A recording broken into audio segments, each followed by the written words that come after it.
তো ভিউয়ার্স আসসালামু আলাইকুম। গুপ্তবিদ্যা সন্ধানী ইউটিউব চ্যানেলে সবাইকে সুস্বাগতম। তো আজকে আপনাদের মাঝে একটি কাফেরি বিদ্যা নিয়ে উপস্থিত হলাম। তো কাফেরি বলা যায়, জাহান্নামী বলা যায়, কুফুরি বলা যায়। কুফুরি বলা যাবে না, কাফেরি এবং জাহান্নামী দুইটার ভিতরে একটা বলতে পারবে। তো এটা হলো আজানের উল্টা। আজানের উল্টা দিয়ে আপনারা কি করবেন? কোনো একটা কবিরাজের রুহু অথবা কোনো একটা মানুষের রুহু যদি আপনারা ধরতে চান, তাহলে উল্টা দিক করে আজান দিবেন।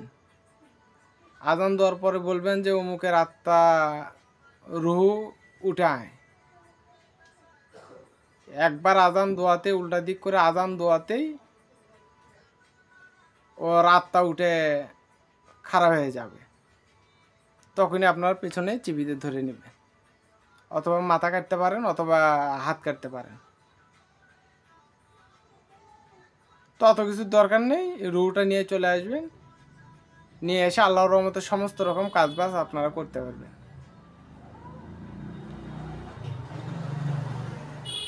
তো যা বলার বাইরে, এগুলো বিদ্যা মানুষকে দিতে নেই, তারপরও দিতেছি। তো সবাই ভালো থাকবেন, সুস্থ থাকবেন। আসসালামু আলাইকুম।